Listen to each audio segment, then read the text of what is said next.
So protect your relationships. Make sure that your relationships are the ones that are positive. One of the powers of Keller Williams, and I think we're doing more business in this environment than any other real estate company, in the sense of compared to where we were. I think we've increased our market share.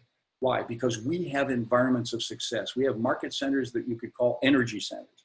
We have leaders who care.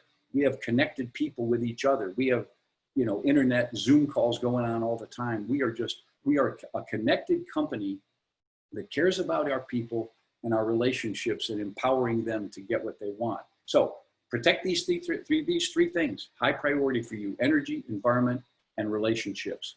Now, what are the three things you focus on doing right now? Well, number one is you serve the market that's there. You become the local economist of choice, as we said in Shift.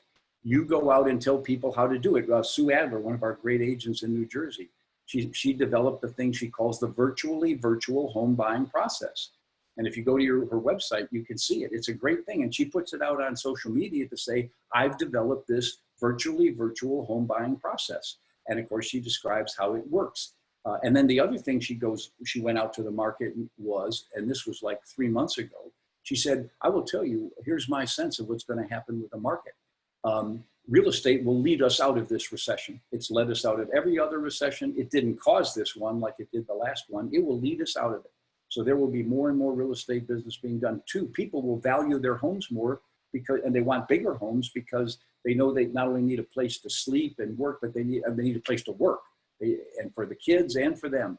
So bigger homes, and then people that are in congested inner environments will want to move out to other bigger spaces. So the point is that real estate will recover. And then the final thing she said, because of all of this government spending that we're doing to try and recover, there will be inflation. Interest rates will go up. I'm not saying how much, but they will. So now is the time to buy and sell. So you create this market urgency. And I would say, if I look at this almost at any stage of your career, this is what it is: a third of your time doing the business that's there, a third of your time lead generating, and a third of your time building your skills and knowledge. Because we're in a highly knowledge skill-based business. I'm going to talk about that a little bit more. So second thing you're doing is that you're focused on lead generation. Always, building the opportunity to do business. And the key to it, we say it in MREA, is your database. Your database is your business. And now with Command, we have the world's most powerful database working behind us. So we want to get people in that database. And I want to pass on an interesting piece of wisdom from one of our iconic agents, Gary Gentry. He closed the first sale ever in the history of Keller Williams back in 1983. And he's still a great agent in Austin and a very active member of the ALC and the International ALC. He's been one of our guides. And he said, Dave, he said, the database is my business. And he said, but here's the problem. He said, you and Gary teach that we need to capture people into our database, connect with them, and then convert them to either clients or advocates. And he said, the problem is most agents forget the first step, capture. He said, I can spend a half an hour, 45 minutes with someone in an appointment, and I learn more about them than most anyone would ever learn about them. I ask great questions. They can tell I'm interested. I probe them further. And he said, they trust me, and therefore I learn so much about them. But he said, I walk out that door, and a half hour later, I've forgotten probably 80, half of it, at least half of it. And then he said, maybe later that night, he said, maybe I've lost everything, but maybe 20%. And if I see them the next day in the supermarket, I might forget their name. He said, here's what you have to do. Here's what I've learned to do. He said, the minute I leave any appointment, I hit my phone, hit record, and I record an MP3 file. I record a file I download verbally in 3 minutes or 4, everything I learned about them, their name, where they worked before, where they lived before, where they're from, the kids' names, where the kids are going to school. The pets' names, their recreation, all that stuff, and what they want, what their goals are. And he said, then I send that, I put their name on that MP3 file and I send it to my assistant. Of course, now he said we send it to Singapore because we got over there and they just fill up our database fast. But he said, here's the thing, here's the magic. He said, you capture it. And now he said, I call them back and I call their file up and there's all that information on the screen. And he said, I can enter in, how's your kid doing at Texas A&M? And how about the pet you were taking to the vets? Everything okay? And that little problem you were having with your boss, you get that worked out? He said, and they know I know, and we bond. And he said, I'm their realtor for life. He said, but here's the real interesting magic.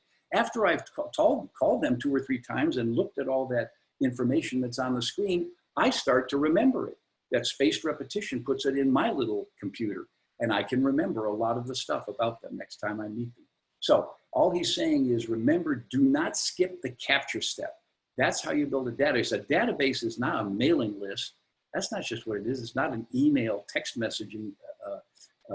It's a database. My partner and I in Free Enterprise Warriors call it a relationship development system. It's where you develop relationships. So all that rich information you want there. So all I'm saying is, when you spend your time on your lead generation, build that database, right? I remember, Gene, you may remember this, when we had Camp 443. And Gary and I did a video at the beginning of every one of those sessions of Camp 443. In fact, I was talking with somebody the other day, and they said, you know what we ought to do, Dave? On KW Connect, we should have an oldies but goodies section. Dave, I completely agree. Yeah, where all these old videos that you and Gary did and other people did, we can just go back and watch them. Look at that, the role model we did with the Russell Shaw and the Ubaldinis and all that stuff. We ought to go back there and be able to watch that stuff.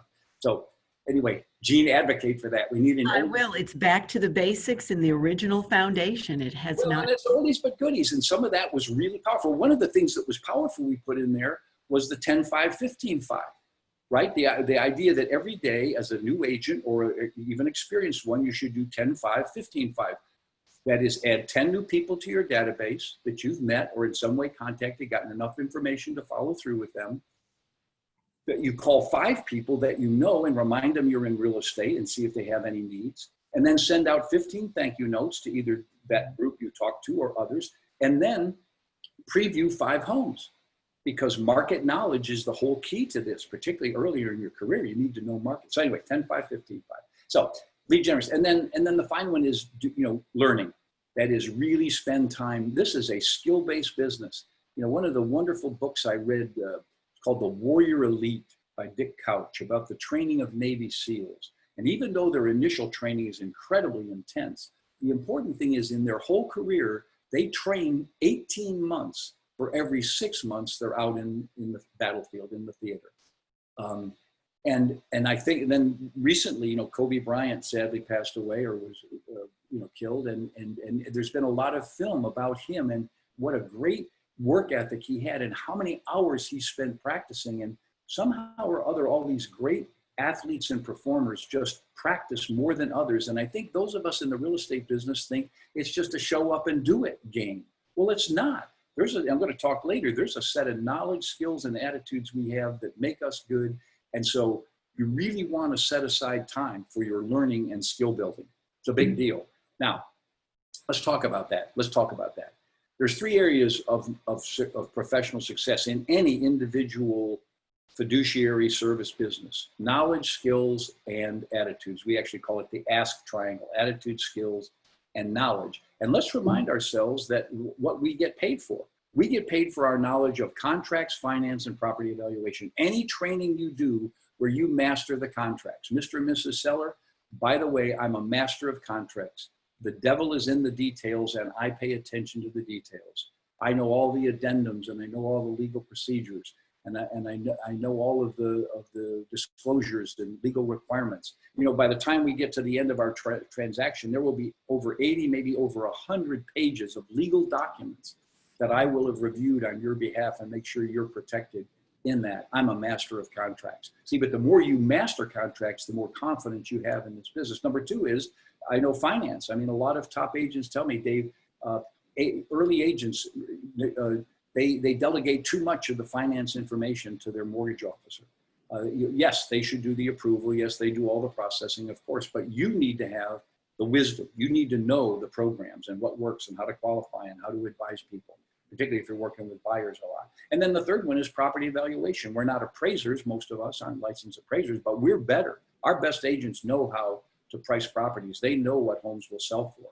They know how to make it better. Mr. and Mrs. Seller, my job is to get you the best price on your home. And we have to go out and compete in this market. And so my knowledge of what of what causes a home to sell for the highest price is priceless. And that's what I'm going to focus on, right? So property evaluation, taking the time to learn how to do effective, really good CMAs, knowing local marketers. There's one agent, top agent, Jan Ritchie in Dallas. She has a 2,000 home target area, very high priced. She does her own closing file on every closing in that farm area. Every close, not just the one she lists or sells, but everyone. She interviews both agents involved. If she can, she talks to the buyer seller, finds out exactly what it sold for, terms, any repair issues, all that. And she says to people when she goes out to list, she says, I have my own database, much more accurate, much more thorough than the MLS. And that's what I base my pricing on, right? So the point is, any time we spend in our training to improve our knowledge of contracts, finance, and property evaluation is incredibly valuable. Now, there's 3 skills we get paid for: asking for and attracting business, lead generation, making effective sales presentations, and negotiating to get win-win agreements. And so one of the things, and I just want to be really clear on this, Linda McKissick, she's one of our icons, and here's why. She was failing out of real estate in 1991, and in 1999, only 8 years later, she became the first 7th level agent that Gary and I knew about. She was with Keller Williams. She was learning from Gary and me. She was really making this happen. But let me tell you what, just to give you a feeling. So she's failing out of real estate in 91, but in 99, here's what her business looks like. The McKissick Group closes 352 sales that year. She has 4 admins, 5 buyer specialists, 2 listing specialists, and a manager running it for her. She's not only working 5 or 6 hours a week, Dave. And she said, they're all doing this. That's called 7th level, right? That's the promise of MREA. You can get there. She did it in 8 years. But she said, Dave, here's what launched my career. She said, I learned that you have to ask for business and not be attached to the answer. Listen to what she said. You have to ask for business and not be attached to the answer. She said, because if you ask people if they want to list with you or do any business with you, you're going to get people that say no. And you're going to get some people that say yes. The only way you can get to the yeses is through the no's. So their answer never matters, except the ones who say yes. Then you work with them. But she said, you have to learn how to ask. The game is asking. She said, I think about this. She said, I'm a sports fan. And I think of a Major League Baseball player who goes to bat 10 times and makes 7 outs. What is he, a failure? No, he's an all-star, a multimillionaire, maybe a Hall of Fame member because he's batting 300. She said there's a lot of sports in which you get more negatives than positives, but you get paid big for the positives. Real estate's one of those sports, she said. You just got to go ask. Make it your whole life asking for business. Now, the other side is attracting it. See, great top-end real estate agents are great marketers. They know how to send messages that people respond to. They know how to reinforce their image in a local area, their reputation, by marketing. Now, if you want to go into chapter 4 of Shift, find the motivated, and it will tell you there how to attract business. Really wonderful about how you work to attract business to you. So anyway, those are the 2 skills, asking for and attracting business. Now, the next one is really the secret to great real estate production, making effective sales presentations. One of my second mentors early in my career in the business was Mike Ferry. And many of you may have gone to training by Mike Ferry. I've been to all his action workshops and a bunch of other things. He's really great at prospecting and mastering your scripts. And, he's very direct though. He said, you call up people and say, hi, Mr. and Mrs. Homeowner, when do you plan on moving? Right? I want to apply for the job of getting your home sold. He's very direct. So I went to a session of his, there's over 2,000 people in the room. And he gets up in front and he says, okay, there's 3 things that make you successful in real estate: prospecting, presenting, and closing. 3 skills. He said, which one do you think is the most important? He said, how many think it's prospecting? Well, I mean, every hand in the room went up because it's Mike Ferry, right? He went, nope.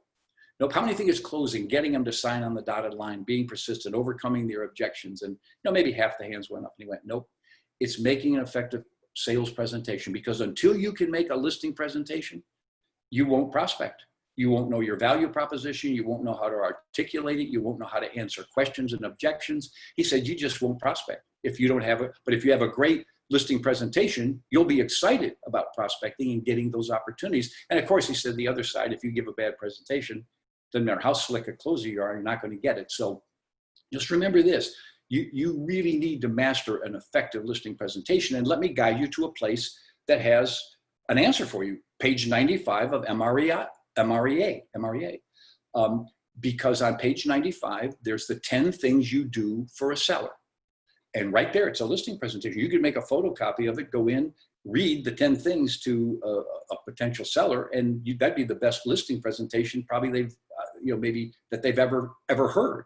So there's also one on there for buyers, for a buyer rep agreement, the 10 things I do for buyers, and they're parallel, but they're not the same. They're worded differently. So it's right there.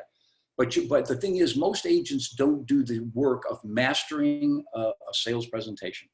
And that's why in the seminar I do, Why List With Me, we really focus on how to do that. But it's important skill.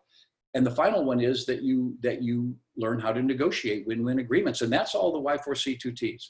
It really is. If you just master the Y4C2Ts and you talk to people about the customer always comes first, and I only do win-win agreements, and together everyone achieves more, and they'll get the feeling of why they need to do what you're guiding them to do. So 3 skills. And then finally, there's the 3 attitudes. Now there's a lot of talk, and I'm going to talk later about attitude, but there's this mental development that great producers have. And it's really 3 things to me: intention, optimism, and persistence.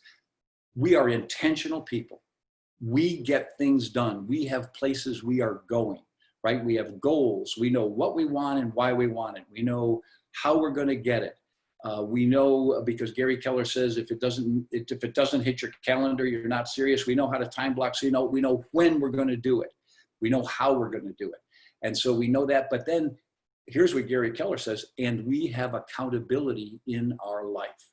See, Gary Keller says, and I agree with him, 10% of success is having written goals. Another 10% of success is having an action plan to achieve those goals and a calendar that matches that. And then the 80% of success is accountability, because accountability keeps us on track. And there's 2 kinds of accountability. There's the general one: if it's to be, it's up to me. That's that kind of, as opposed to being a victim.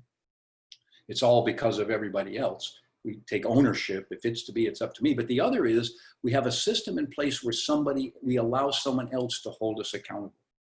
Gary Keller says, I built this whole company on accountability. He said, I had 3 consultants. I would listen to what they said. It was in 95. It's when his consultant, Bain Hennion, said, Gary, you need to hire leverage. You can't do this all yourself. You need to get muscle in your operation. You have great ideas, but you need someone that helps you get them implemented. And he hired Mo Anderson as CEO, and she brought me in as EVP. And that team really made things cook. So the point is that having accountability matters. And remember, it's a simple process. Accountability is simple. There's only 5 questions you ask in an accountability session, right? What were you trying to do? How did you do? How do you feel about that? What are you going to do now? And what could get in your way? That's it. That's an accountability session. Shouldn't take more than about 10 minutes, 15 at the most, but 10 minutes. And as Gary Keller says, if you go more than 10 minutes in an accountability session, you're into therapy or training. And nothing wrong with therapy or training, but that's not accountability. If you need to deal with personal issues that are getting in your way, okay, you need therapy. If you're needing to learn how to do something you don't know how to do, that's training, but that isn't accountability. Accountability is a simple process. So intentionality. Number 2, optimism. One of the things that we've learned in modern psychology is that optimism is a powerful force. There's a wonderful psychologist, Dr. Martin Seligman, who in 1998, as the president of the American Psychological Association, addressed their conference and said, we've spent all this time trying to understand mental disorder and mental disease, and it's now time for us to really focus on mental health and mental performance. And he developed a whole field called positive psychology, which has led into neuroscience and wonderful outcomes and wonderful books. I'm going to mention 2 of them. One is his book, Learned Optimism. Dr. Martin Seligman wrote a book called Learned Optimism. His first book he wrote was called Learned Helplessness, where he was studying how people become victims. Then he said, what's the opposite of being a victim? And it's being optimistic. Their optimists are not Pollyannas. They don't think, oh, everything's going to be fine. They don't. They just realize they can make a difference. They can get better, they can do more, and they have impact on the outcome. They can make a difference, and they then go after that. That's what optimists do. And then there's a wonderful book out recently now called The Happiness Advantage by Sean Ancor, A-N-C-O-R. And he, in it, it's an interesting, it's called The Happiness Advantage. It said, most people think that success leads to happiness. And he said, no, it's the other way around. Happiness leads to success. People who work at being happy will be more successful than those who are waiting for happiness to come as a result of their success. Very interesting thing. So anyway, optimism, work on your optimism, work on that optimistic attitude. We're going to talk a little bit about that later at the end of this. And the third one is persistence, that we learn how to hang tough. We learn how to deal with adversity. I once had a top agent say to me, Dave, what's neat about real estate is you get a lot of appointments and you get a lot of disappointments. Whoa, that's right. This is a business where there's a lot of things go wrong. Deals fall through. People don't say what they're going to, people don't tell you the exact truth. People don't do what they say they're going to do. There's a lot of that can happen, and you just have to persist during that. You have to stay focused and active and not let yourself get knocked down, right? You need to master the art of getting back up. So there's it. Intention, optimism, persistence. Those are, by the way, those are attitudes we can all work on. They're not just automatics. So those are the knowledge, skills, and attitudes of top production. We focus our personal development on that. Now, the other thing to realize is the power of whom we're with. Keller Williams is the most unstoppable company ever built. Now, I will tell you, there's also a lesson to learn from Gary Keller and those of us that work together when we were only 2,000, 3,000 agents in the whole company, you know, and now at 170,000 and world leader. But that was, and I want you to listen to this carefully, your future is not determined by where you've been or where you are, but where you want to go. That's all it is. A lot of people get stuck in thinking that, you know, like Linda McKissick, she was failing out of real estate, but then she lost that attitude and went to the top. Russell Shaw in Scottsdale, he and his wife, Wendy, were, you know, they were stuck at around, you know, 20 transactions a year for like 10 years. And then they got a new vision of what was possible and what could happen for them. And they went up, and they're highlighted in the back of our book, but doing over 300 transactions a year. So remember, your goals and where you want to go is really what gets you there. And Keller Williams is the greatest example of that. We changed the real estate industry and we now lead it. But I want you to understand the power of who you're with. And it comes down to the clarity of knowing who we are, our MVVBP, our mission, our vision, our values, our beliefs, and our perspective, right? We know that we want to build careers worth having, businesses worth owning, and lives worth living, and legacies worth leaving. And we know that we have a very clear vision of who we are, and that is to be the real estate company of choice for the best agents, for the best owners, and for the best clients. And we have a value system, God, family, and then business. It's very clear. And we have a belief system, the Y4C2Ts, what was 9 principles, now 10 with the E, equity added in, which is powerful. That's our responsiveness to current social, cultural conditions. And we have an unstoppable culture. And we have perspective. We know who we are. We used to say, we're a training and consulting company cleverly disguised as a real estate franchise system. And the answer now is we're a training, consulting, and technology company cleverly disguised as a real estate franchise system. So we know who we are. The other is we have 7 foundational models, and I'm not going to take the time right now to go through them for you, but in every one of those models, it's what I used to teach in the franchise systems orientation. But every one of those models is what makes Keller Williams famous. And here's one of the big ones, our economic model. See, we believe the agent is the center of the business. And if you look at our 2019 numbers, get this, I want you to get this clear. 86% of all the commissions earned in Keller Williams stayed with the agent. 86%. No other company's close to that, I promise you. 86% of all the commissions earned went to the agents. Only 2.4% of all that commissions went to the national company and its regions. So this whole massive, powerful, world-leading company runs on 2.4% of all the commissions earned. That's how thin its margin. And our market centers, like Jeans and the 6 that you have, they run on an average of 11.7% of all the commissions. In other words, that's the margin. That's the company dollar they have to run on. And guess what? Out of that 11.7, they generate 4% of profit. In other words, 36% of the 11.7, but basically they take 4% and get this, 47% of that goes into profit share, which is shared back with the agents. 47% of all profits, even though Gene and all the other owners are taking the risk, have all the liability, all the expenses, they still share 47% of all profits they make back with the system.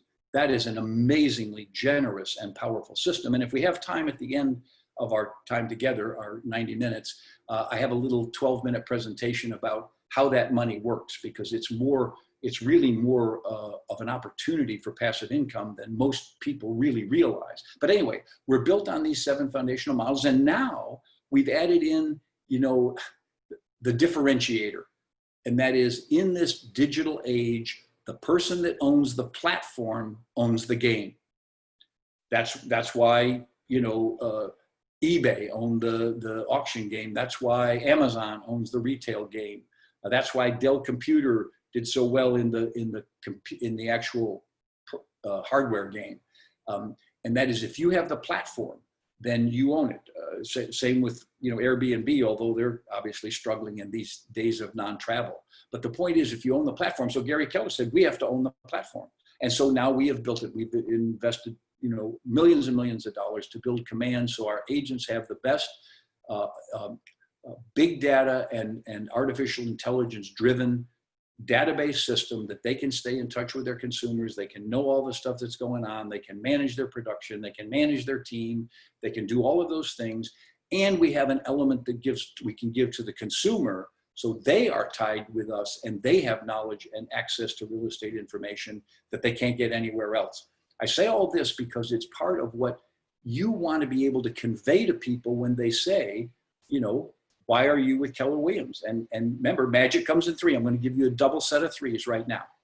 In the old days, people would, as we were opening in Atlanta, for example, they'd say, well, no one here's ever heard of Keller Williams. And we'd say, well, when they say they don't know Keller Williams, say, well, let me tell you about Keller Williams. Keller Williams is the newest, most innovative, fastest growing real estate company in America. And they go, whoa, I didn't know that. Yeah, we are. Okay, but now after this many years, we can say, Keller, let me tell you about Keller Williams. Keller Williams is the largest, most innovative, and highly respected real estate company in the world. And then here's another triple you want to add in. And I'm with Keller Williams because at Keller Williams, I'm a partner in the business. I get to share in the profits. I have a say in all the decisions. And more important than that, I am empowered to do whatever it takes to best serve you. That's why I'm here. And that, by the way, all those things are true, but remember, power of 3. And the last one is the most important. At Keller Williams, I'm a partner in the business. I get to share in the profits. Of course, I have a say in all the decisions, but more important than that, I am empowered to do whatever it takes to best serve you. And that's how we treat our agents.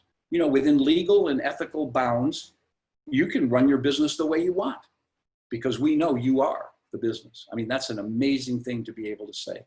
Now, the thing I want to focus on are the resources that are here for you. And I'm going to give you a couple additional pieces. Now, by the way, if I'm going to show you some things and I will share you a copy of with you, if you will send me an email, dave@kw.com, dave@kw.com. And to earn what I have to send out, you're going to just send me the 3 ahas you got from this session. Just 3 personal ahas, that's all. And I will send you this full presentation I've done. Plus, let me show you what else right now. We'll do it right now. Hang on one second. I have to find a way. Uh-oh, I made a mistake. Okay, here's what we're going to do. I need to share a new screen. So when we wrote MREA, it was interesting because we had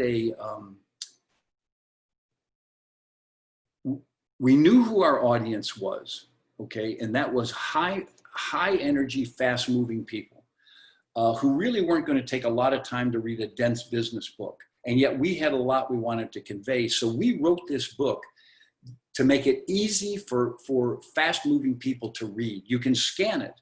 And in fact, it begins with the table of contents, because in those 4 pages, you can get the whole read of what the book's about. And I believe in scanning, by the way. I'm a scan reader myself, except for novels and all of that. I love to just scan things because you don't have to read all the in-depth stuff. Some books, like The 7 Habits of Highly Effective People, are virtually unreadable.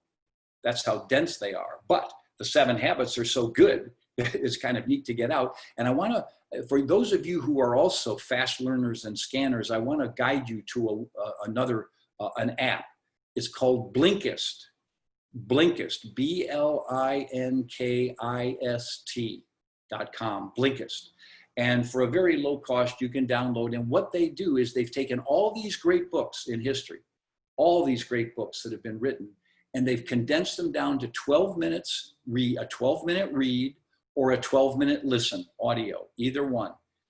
And these are so good. They're so well done. You can get all the main ideas in that short period of time. But so we did that with our table of contents, and we put a lot of, breaks and graphs and charts and inserted comments. We made it very readable. Now, here's what I recommend to you. On your desk, you should have a copy of MREA and right next to it, a copy of Shift, coil bound so they lay flat. Off to your right should be MREI, because if you want to really understand investing, in the first 150 pages of MREI, the Millionaire Real Estate Investor, is the best thing ever written on building passive income and financial wealth. Best thing ever. I've paid my grandchildren to read it, that first 150 pages, and then they give me a book report. And if the book report isn't very good, they have to go back and read it again and give me a better one. But the point is, that was the best scholarship I could give them for their life, the first 150 pages. But that sits over the side. Because here's the thing to understand. MREA is the strategic look at building a real estate business and taking it to the highest level. It's powerful, timeless. Shift is about the sales techniques of being a great top producer. So I'm going to show you this in a second. So what I want to say is what I've done here, and I'll send it to you if you send me dave@kw.com, 3 ahas. I've highlighted all the key pages, like the 9 ways an MREA thinks, beginning with service and standards and strategic competitiveness. And then page 95, I referenced that, the top 10 things we do for sellers, the top 10 things we do for buyers. There's a listing presentation right there. Page 122, you could blow it up and put it over your desk. It's the 4 models, right? It's the economic model, the lead generation model, the budget model, and the organizational model, right there on one page. And the same thing all the way down with what to do, page 143, with your database model, the METs and haven't METs, and building them into the inner core, and the 33 touch and the 8x8, all that stuff's there. And then the highlight of it is page 196 to 203.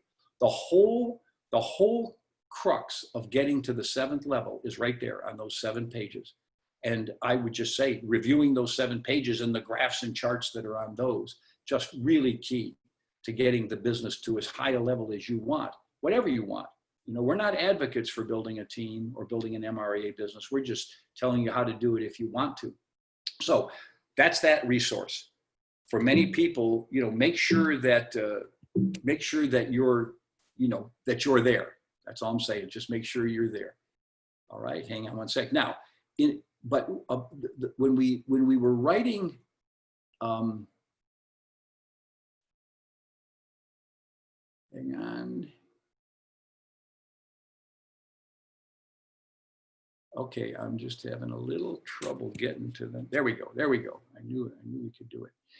That when when we started, a lot of people don't understand what Shift really was. It really was MREA 2. In other words, it was MREA second edition. We knew after we had written a classic, which MREA was and is, still #1 on Amazon in the real estate category after 18 years. But we knew that we needed maybe to do a second edition, and we said, what would we change? And there wasn't anything we'd change except some typos. But we said, what did we leave out? That was the key. And what we left out were the sales tactics, right? The tactics of doing real estate, the real hands-on, the scripts and dialogues. And so we started writing those. And then, of course, the market shifted, and we called the book Shift, the 12 Tactics of Top Agents in Tough Times. But what I want to share with you, and I'll send this to you, again, if you send to me, is that this is a detailed outline. We, in the table of contents, we only have one page, the 12 Tactics. But this really outlines all the pieces that are here, the magical pages. But one of the things I want to highlight to you, and this is another thing I'll send you, is that there's a new foreword by Gary Keller. My wife ordered the book, and I was reading it, and I went, wow, I don't remember this. This wasn't in the book. And I realized then that there was a new foreword by Gary Keller he wrote in 2011. And I will tell you this, listen to this. It's the most powerful thing ever written on how to be a high achiever. The most powerful, 16 pages. He's having a discussion with his son, so it's very good for teenagers and for young adults. It is a brilliant piece. And so some of you may not have it because you don't have the new book. So when you send me your email, the email, David KW, just say, Dave, I've got the old copy of Shift. Please send me the new foreword by Gary Keller, and I will send it to you, right? And you can share that with people. That's fine. The thing that's highlighted in here is remember that it's chapter 4 through 9 and chapter 12 that are the foundations of real estate sales. Chapter 4 is Find the Motivated, all about lead generation, both prospecting and marketing, making offers and getting business to come to you, right? And then it's about conversion, how to get to the table, converting those leads and all the scripts and dialogues you would use to convert people to get to an appointment. And then with sellers, it's getting them to price it right, right? Mr. and Mrs. Seller, there's two markets going on out there. We have to compete against them. There's homes that are just on the market and they're overpriced and they don't look very good and they're not getting many showings and no offers. Then there's homes that are in the market, they're priced right, they look great, they're getting offers and multiple offers. So my job as your agent is not just to put your home on the market, but to make sure it is in the market, right? What a great script. Right there, comes right out of the chapter on getting it priced right. Okay, and the same thing is there with staging. And of course, then we go down and in the end, the 6 transaction issues and solutions, page 246 is brilliant on keeping real estate transactions together, what we call bulletproofing the transaction, right there, powerful. And then of course, the last thing, which is the gift of the shift, which is, you fail your way to success. So let's see if I can get us back to where we were. So those resources are there, and I'll send those 2 outlines to you.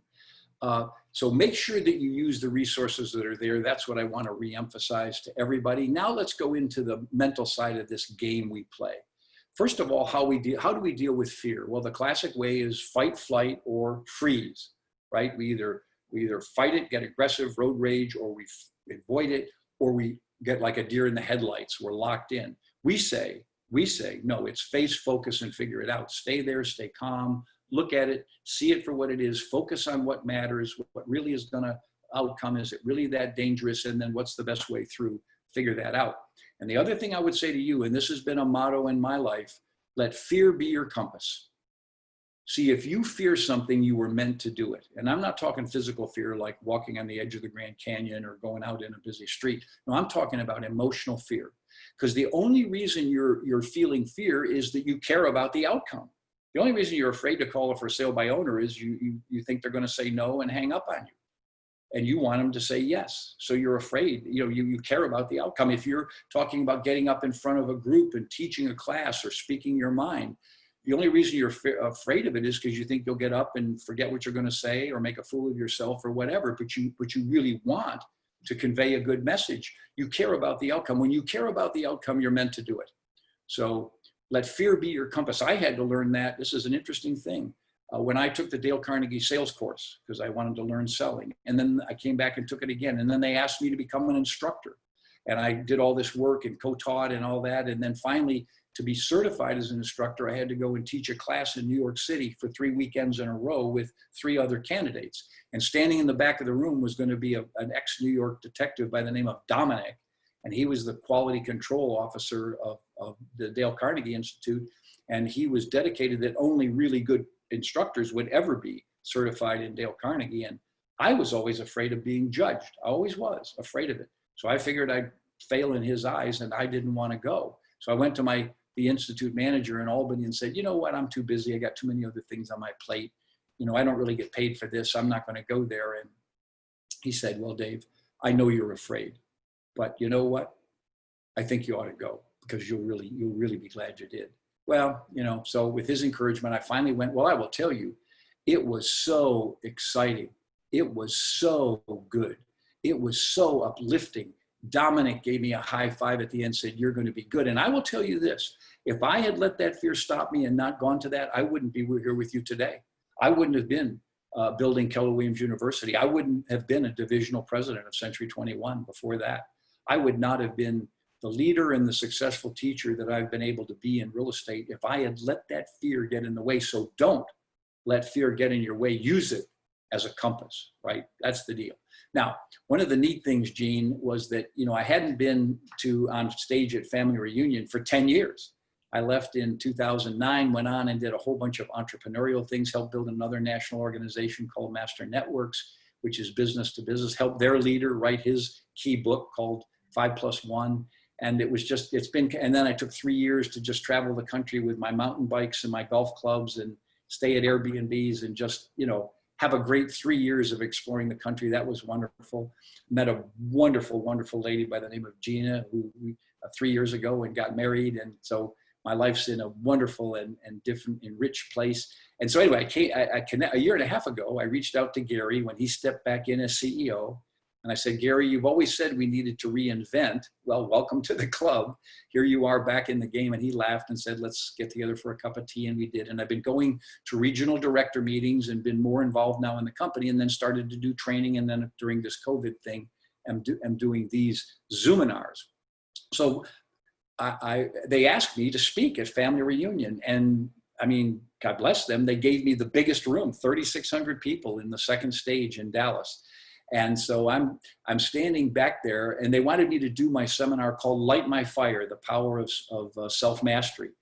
And I was very honored to do that. But Gene, you'll get a kick out of this. I'm standing behind stage. You got to get there a half hour early behind the stage. And they're micing me up and getting me ready. And I just have this feeling, since it's been 10 years since I've been here, and so many people have joined the company, then nobody's going to know who Dave Jenks is in any way. And so they're going to announce my name. I'm going to run out on stage, and 3,600 seats, but there's only be 200 people spread out all over the place, right?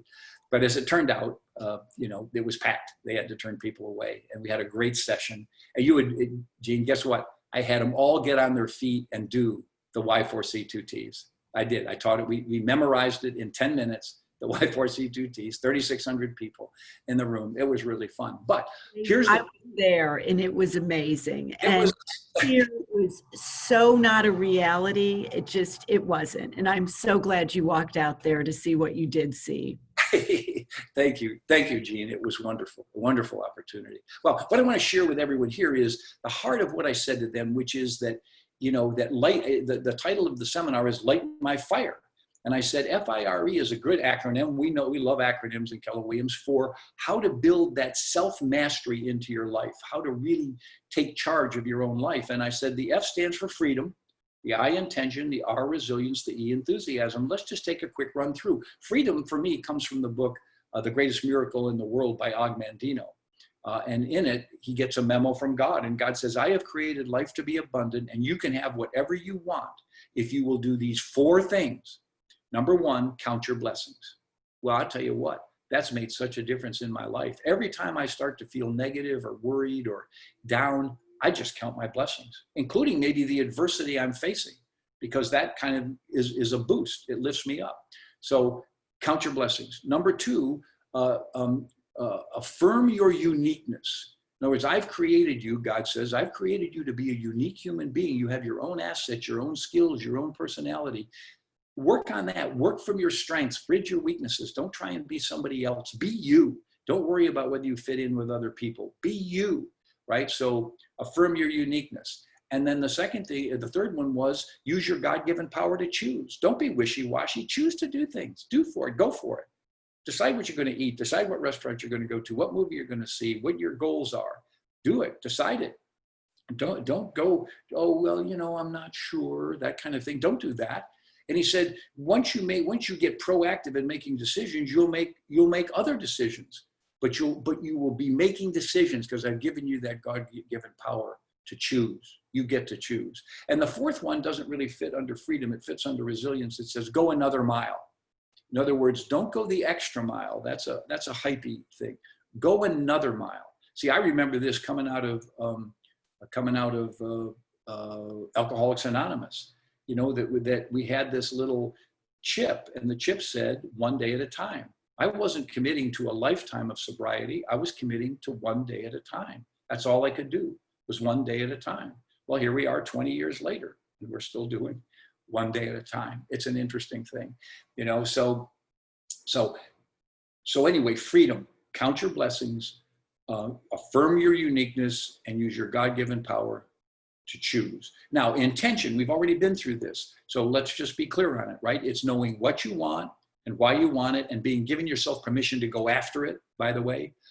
It's knowing how you're going to do it and when you're going to do it. And then it's adding accountability in.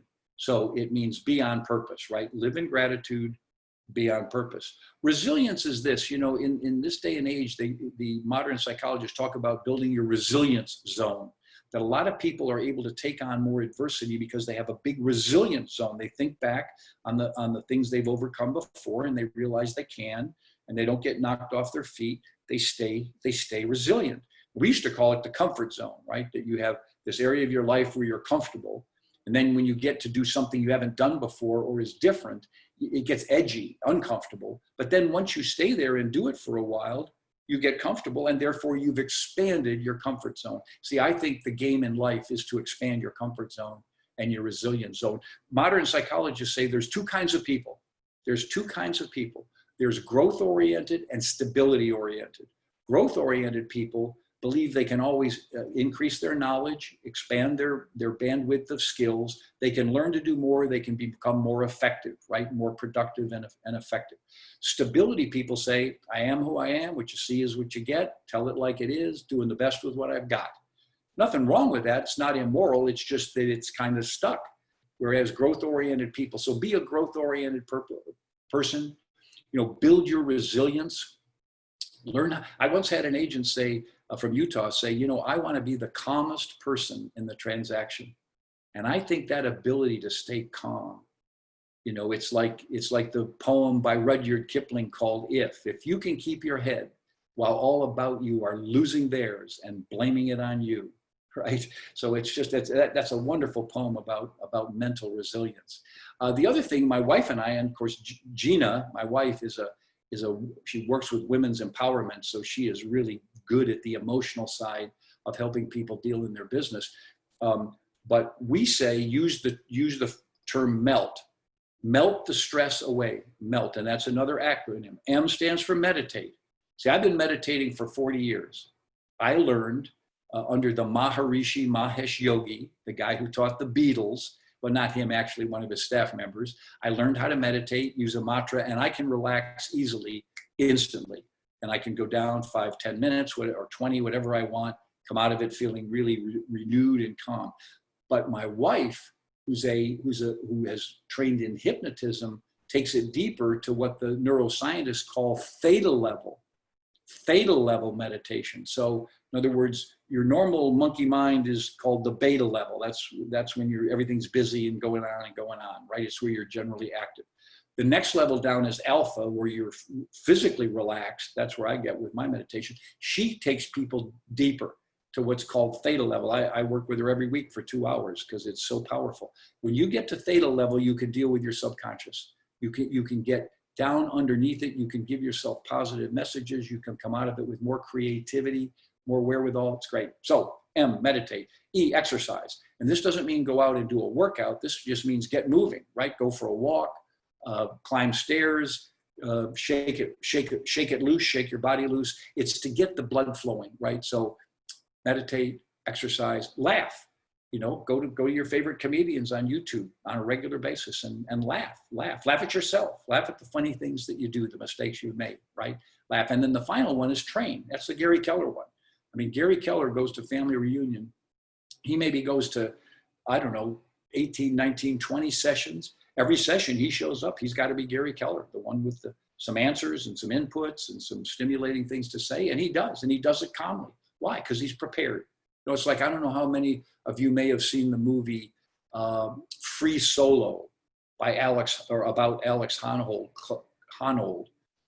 climbing the 3,000-foot straight up granite face of El Capitan in Yosemite National Park.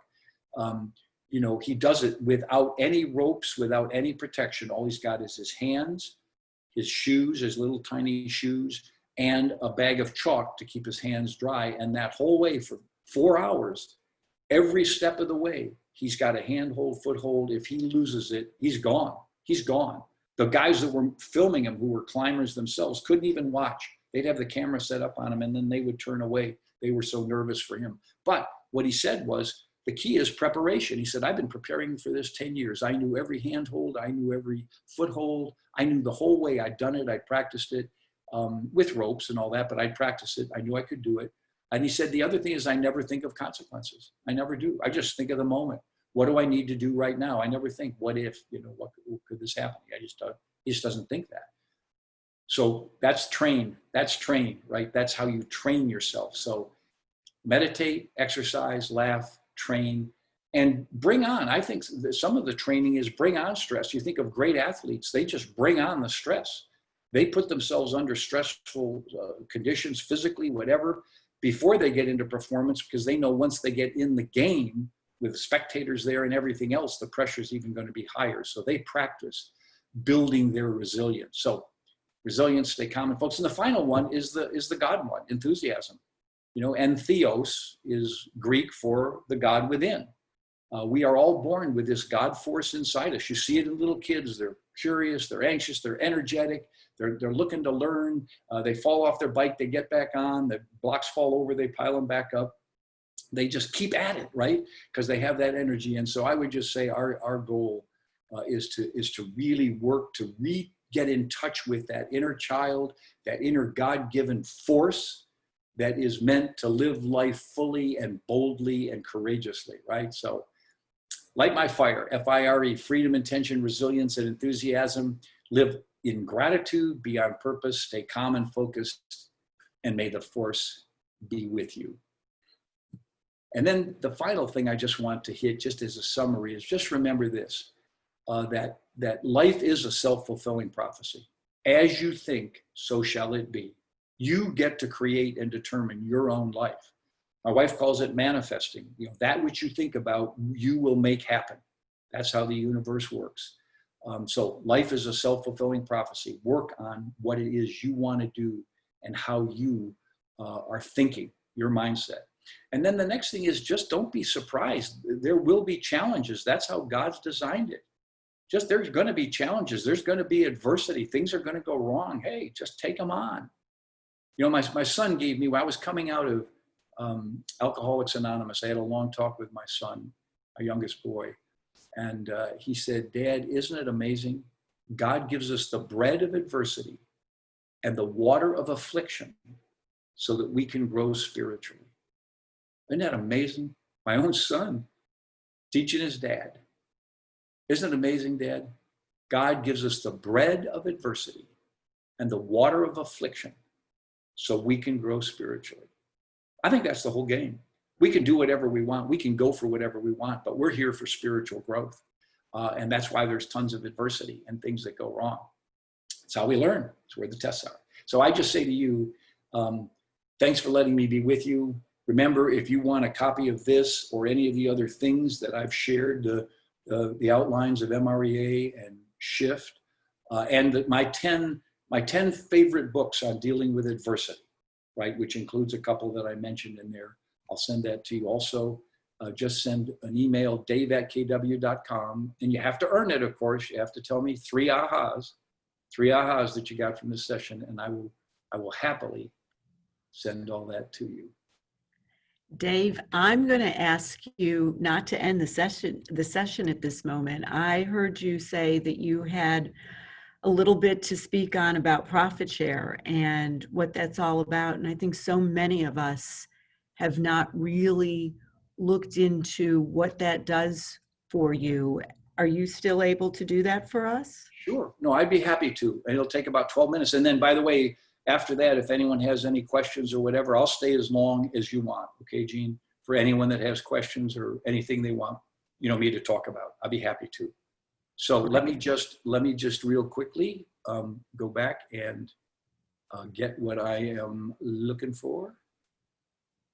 Oh my God, it's not there. That's strange. And we can certainly open up to questions, and we can save that for. No, I want to do this, okay? Okay. So I want to get to it. I need to find a way. I think I know what I need to do.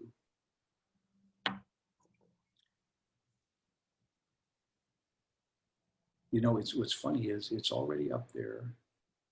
Okay. Okay, yep. Okay.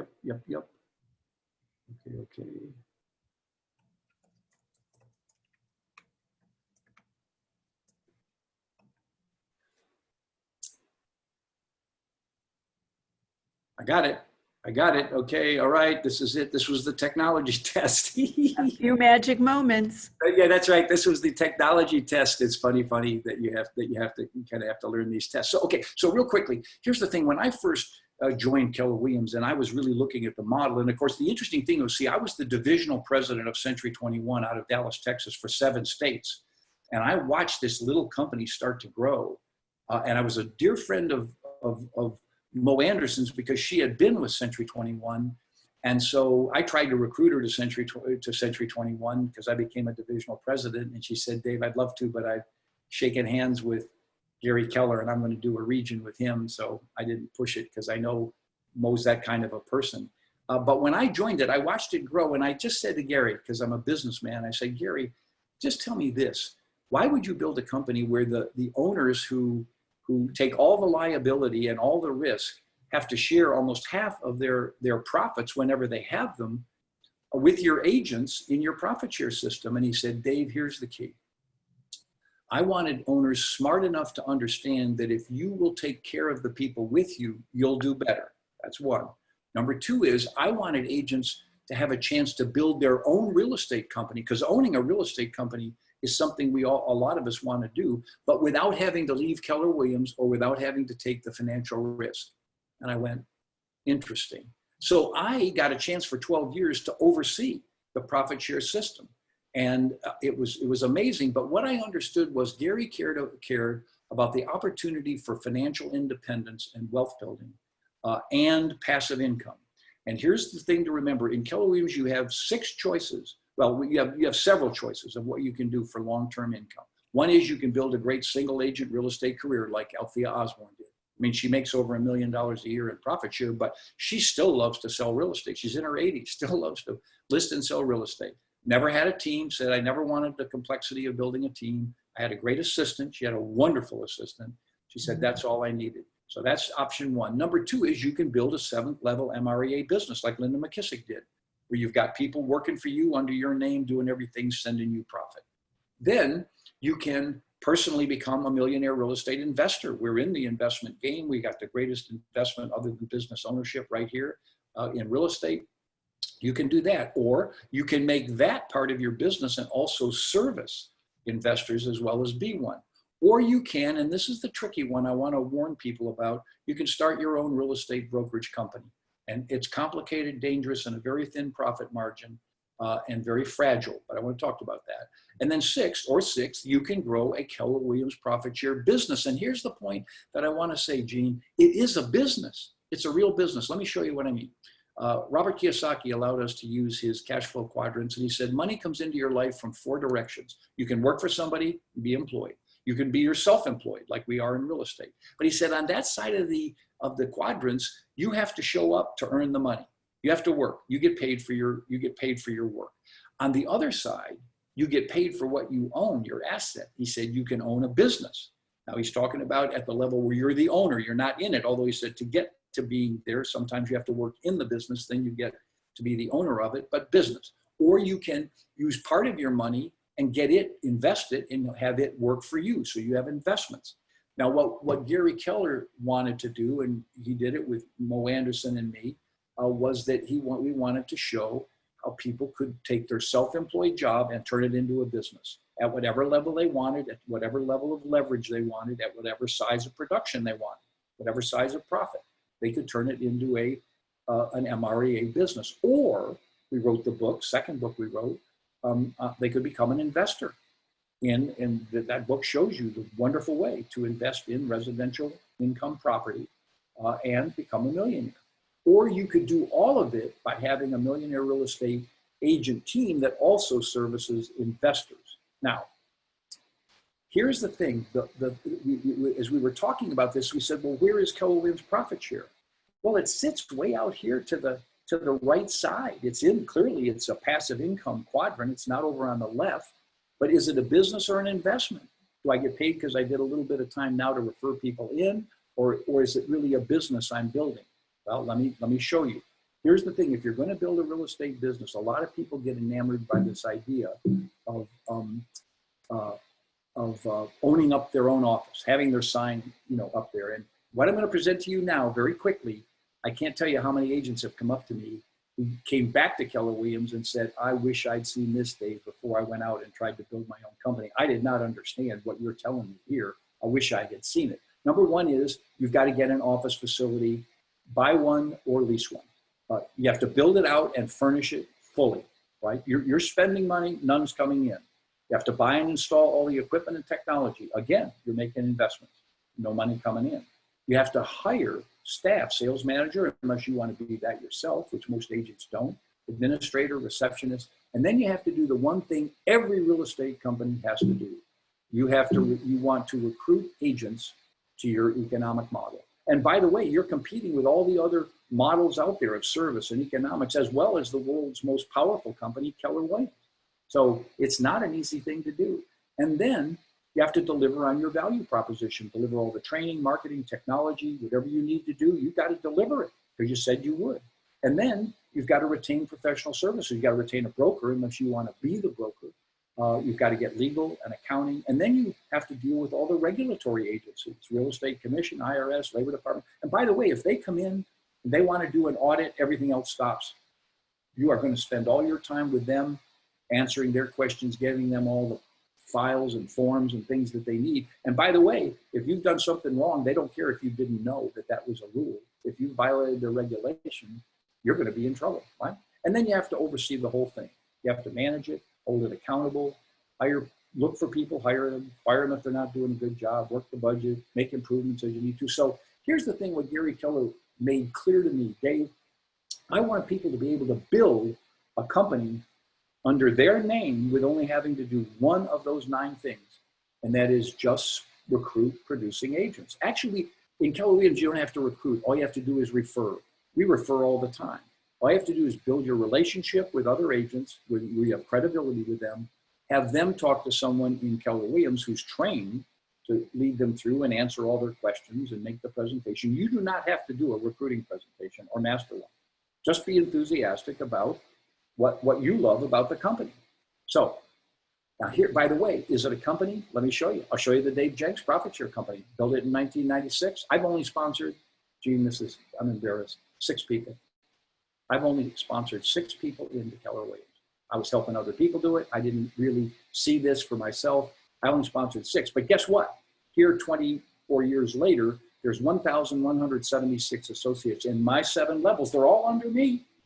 they've all been sponsored by other people under me, but they're all under me. It's my company, right? And guess what? It's paid me 1.6 now this year. That was at the end of last year, over $1.7 million.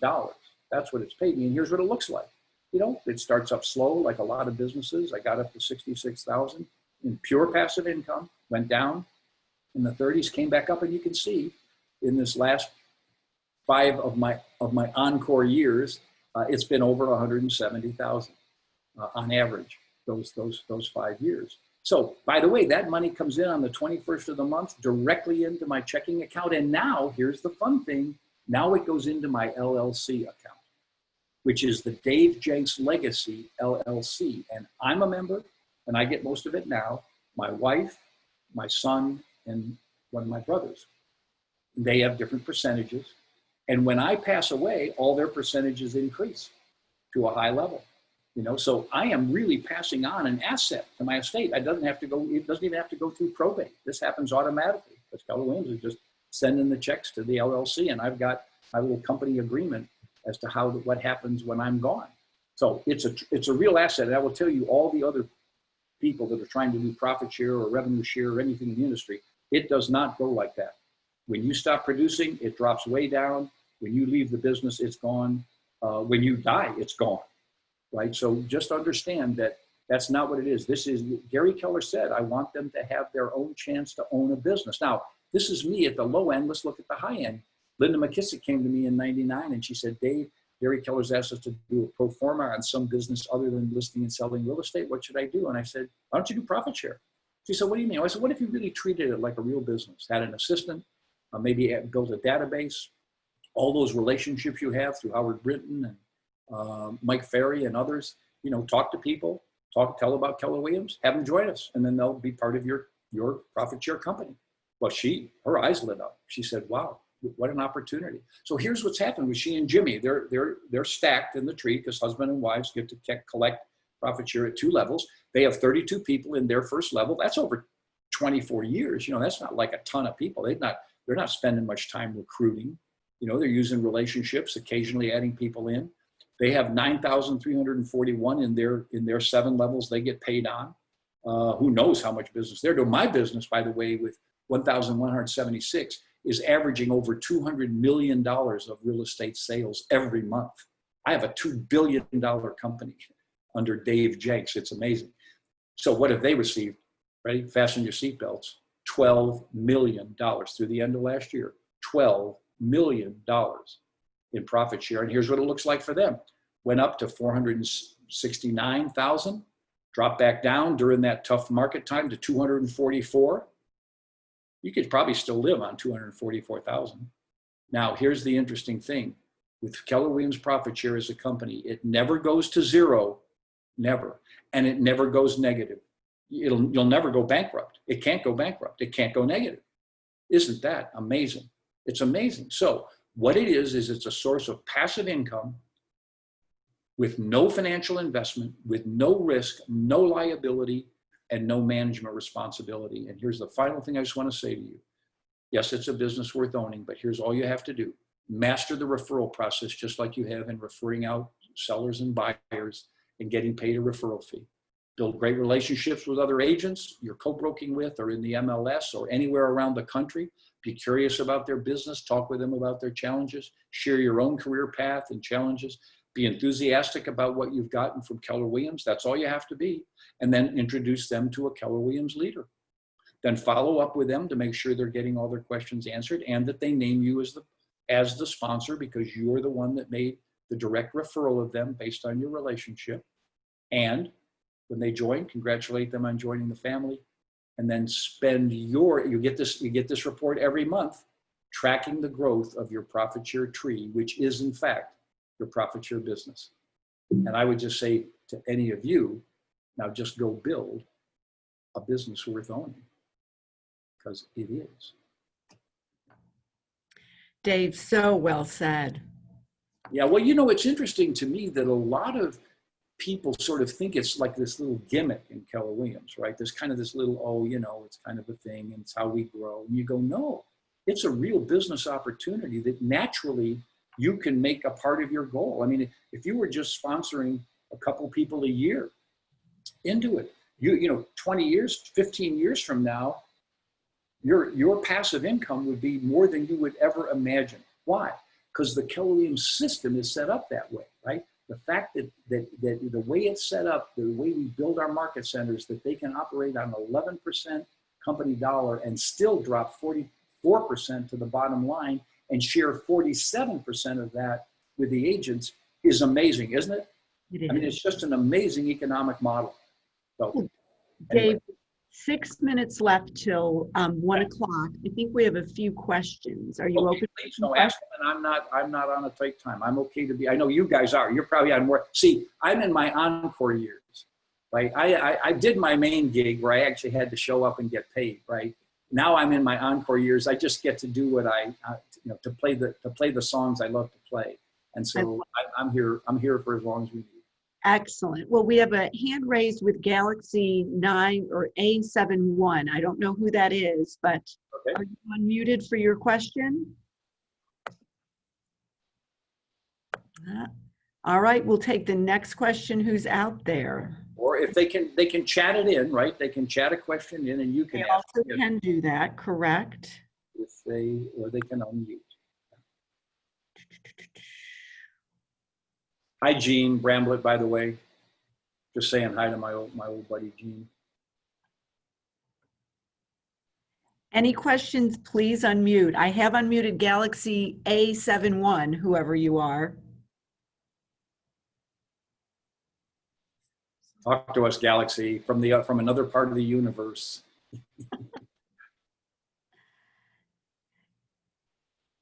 Yeah, ask anything about any, not just even what I talked about. If there's anything about writing the book or about Profit Share or Keller Williams or anything, happy to respond. Gang, I think that already some of you have put in the chat that you have given your ahas, Dave. I know that the material that you have ready to send out to them is definitely wanted. I can't tell you today with your conversation with us, I think one of the benefits that I've really taken away today is just the spiritual aspect of mentally being in the game and not letting fear overrun any part of your day. And I love the idea that when fear is in front of you, that's a challenge that you really need to study and not step away from, but go through. Step up and just take it as a signal that I belong here, right? And what's interesting is we said this in The Millionaire Real Estate Investor, that success lies on the other side of fear. Is once you get through that barrier of fear, you look back and go, what was I afraid of? Because typically we over-exaggerate the things that we're going to be afraid of, right? We just do. And we get past them and we go, oh, I'm glad I got through that. Well, and it truly helps us conquer the next challenge that's ahead of us. And we don't realize that as we're going through the current experience. Yes, absolutely. Okay, who has questions? Let me, I'm going to unmute you and let's go forward. Who would like to put in a question here? Let's see if we can get you unmuted. All right, can you now unmute, gang? I've pushed the magic buttons. Yes, we can unmute. Yes. Hi. Thank you. Here's my wife, Gina. Hi, Gina. Hey, everybody. Hi, honey. Another great call. Hey, Jean. Hey, I'm sorry. It's like taking the child locks off the back. Sometimes it just doesn't work, but Something only another mom can relate to. Absolutely, yeah. I had a question. Yes, I can ask. go. I think a lot of agents have that issue is the fear of cold calling. Yes.